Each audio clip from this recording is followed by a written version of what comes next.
Hi, welcome to ലാവൂസ് kitchen. ഇതെൻ്റെ ആദ്യത്തെ വീഡിയോ ആണ്. എൻ്റെ ആദ്യത്തെ റെസിപ്പി എന്ന് പറയുന്നത് വറുത്തരച്ച ചെമ്മീൻ തീയലാണ്. ആദ്യം തന്നെ ഇതിൻ്റെ ഇൻഗ്രീഡിയൻസ് എന്തൊക്കെയാണെന്ന് നോക്കാം. ആദ്യം വേണ്ടത് 200 ഗ്രാം ചെമ്മീനാണ്. നല്ല ക്ലീനാക്കി വെച്ച ചെമ്മീനാണ്. അതുപോലെ തന്നെ അരമുറി തേങ്ങ വേണം. അതുപോലെ ഒരു സവാള അരിഞ്ഞത്, ഒരു തക്കാളി അരിഞ്ഞത്, 2 പച്ചമുളക് അരിഞ്ഞത്, ഒരു ചെറിയ കഷ്ണം ഇഞ്ചി നുറുക്കിയത്, 2 മുരിങ്ങാക്കായ ഞാൻ എടുത്തിട്ടുണ്ട്. മുരിങ്ങാക്കായ വലുതാണെങ്കിൽ ഒരെണ്ണം മതി. ഞാൻ ഇവിടെ ചെറുതായതുകൊണ്ടാണ് 2 എടുത്തത്. കുറച്ച് കറിവേപ്പില. അതുപോലെ തന്നെ നമുക്ക് കുറച്ച് പൊടികൾ ആവശ്യമുണ്ട് വറുത്തരയ്ക്കാൻ വേണ്ടിയിട്ട്. അതിന് 1.5 സ്പൂൺ മുളക് പൊടി, 2 സ്പൂൺ മല്ലിപ്പൊടി, 1/2 ടീസ്പൂൺ കുരുമുളക് പൊടി, 1/2 ടീസ്പൂൺ മഞ്ഞൾപ്പൊടി.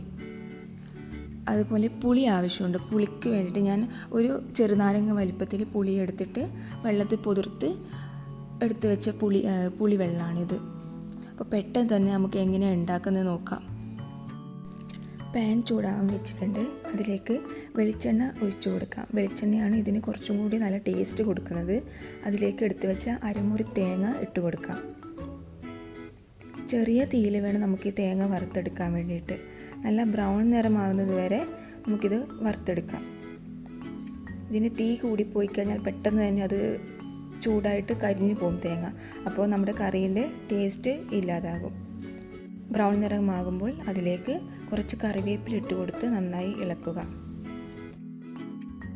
നമുക്ക് പൊടികൾ ഇട്ട് കൊടുക്കാം. ആദ്യം കുറച്ച് മഞ്ഞൾപ്പൊടി ഇട്ട് കൊടുക്കാം. എടുത്ത് വെച്ച് 1/2 സ്പൂണിന് 1/4 സ്പൂൺ ഇട്ട് കൊടുക്കാം. ഓരോ പൊടികൾ ഇട്ട് കൊടുത്ത് കഴിഞ്ഞാൽ നമുക്കൊന്ന് ഇളക്കണം. അതിനുശേഷം കുറച്ച് മല്ലിപ്പൊടി ഇട്ട് കൊടുക്കാം. എടുത്ത് വെച്ച് 2 സ്പൂൺ മല്ലിപ്പൊടി, 1.5 സ്പൂൺ മുളക് പൊടി, 1/2 സ്പൂൺ കുരുമുളക് പൊടി എന്നിവ ഇട്ട് കൊടുത്ത് നന്നായി ഇളക്കുക.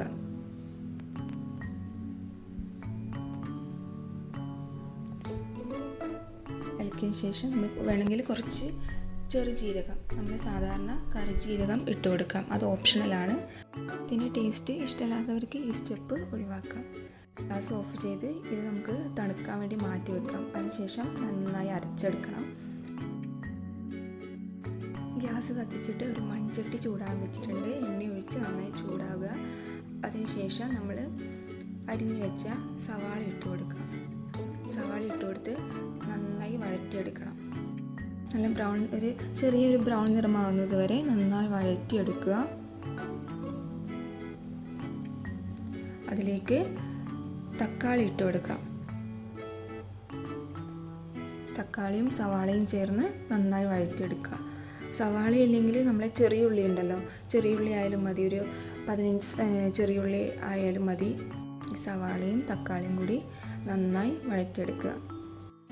ഇനി ഇതിലേക്ക് പച്ചമുളകും നുറുക്കിയ ഇഞ്ചിയും കൂടി ഇട്ട് നന്നായി വഴറ്റാം. ഇനി ഇതിലേക്ക് മുരിങ്ങാക്കായ ഇട്ട് കൊടുക്കാം.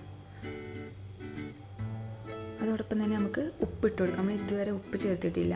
അപ്പോൾ നമുക്ക് ആവശ്യത്തിന് ഉപ്പിട്ട് കൊടുക്കാം.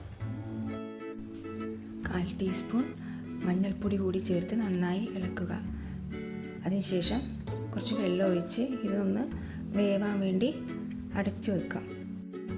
മുരിങ്ങാക്കായൊക്കെ നന്നായി തന്നെ വെന്തിട്ടുണ്ട്. ഇനി അതിലേക്ക് പുളിവെള്ളം ഒഴിച്ചു കൊടുക്കാം. പുളിവെള്ളം ഒഴിച്ചതിന് ശേഷം നമുക്ക് അതിലേക്ക് ചെമ്മീനോടെ ഇട്ട് നന്നായി യോജിപ്പിച്ചെടുക്കാം. ഒന്നുകൂടെ മൂടി അടച്ച് നമുക്ക് വേവിക്കാൻ വെക്കാം. ചെമ്മീൻ നന്നായി തന്നെ വേവണം. ഇനി അതിലേക്ക് നമ്മൾ നേരത്തെ അരച്ച് വെച്ച മസാലക്കൂട്ടുണ്ടല്ലോ, ഇനി നമുക്കത് ചേർത്ത് കൊടുക്കാം. ഇനി നമ്മൾ മൂടി വെച്ച് അടച്ച് തിളപ്പിക്കാൻ പാടില്ല. കാരണം എന്ന് വെച്ചാൽ മൂടി അടച്ച് വയ്ക്കുമ്പോൾ നമ്മൾ പൊങ്ങി മറിഞ്ഞു പോകുമല്ലോ. അതുകൊണ്ട് തന്നെ നമുക്ക് തുറന്ന് വെച്ച് നമ്മൾ തിളപ്പിച്ചെടുക്കാം. ഈ സമയത്ത് നമുക്ക് ഉപ്പ് നോക്കാം. ഉപ്പ് വേണമെങ്കിൽ നമുക്ക് ഈ സമയത്തൊന്ന് ചേർത്ത് കൊടുക്കാം. എനിക്ക് കുറച്ച് ഉപ്പ് കുറവായിരുന്നു, അപ്പോൾ ഞാൻ കുറച്ച് ഉപ്പ് ചേർത്ത് കൊടുക്കുന്നുണ്ട്. നന്നായി തന്നെ ഇളക്കി യോജിപ്പിച്ച് കുറുക്കിയെടുക്കാം. ഇനി നമുക്ക് നല്ല കുറുകിയ രീതിയിൽ വേണമെങ്കിൽ നമുക്ക് അങ്ങനെ ഉണ്ടാക്കാം. നന്നായി കുറുക്കിയെടുത്താൽ മതി. അല്ലെങ്കിൽ കുറച്ച് ലൂസ് പോലെ വേണമെങ്കിൽ അധികം ഒന്ന് കുറുക്കിയെടുക്കാതിരുന്നാൽ മതി. ഇനി അവസാനമായിട്ട് കുറച്ച് പച്ച വെളിച്ചെണ്ണ തൂക്കി കൊടുക്കാം. കുറച്ച് കറിവേപ്പിലയും കൂടി ചേർത്ത് കൊടുക്കാം. നമ്മുടെ കറി റെഡി ആയിട്ടുണ്ട്. വറുത്തരച്ച നല്ല നാടൻ ചെമ്മീൻ തീയൽ ഇവിടെ റെഡി ആയിട്ടുണ്ട്. ഇതെല്ലാവർക്കും ഇഷ്ടമായി എന്ന് വിചാരിക്കുന്നു. ഇത് ചോറിൻ്റെ കൂടെയോ ദോശയുടെ കൂടെയൊക്കെ കൂട്ടാൻ നല്ല ടേസ്റ്റാണ്. എൻ്റെ ഈ ഡിഷ് ഇഷ്ടപ്പെട്ട് കഴിഞ്ഞാൽ എല്ലാവരും എൻ്റെ ചാനൽ സബ്സ്ക്രൈബ് ചെയ്യണം, ലൈക്ക് ചെയ്യണം, കമൻറ്റ് ചെയ്യണം.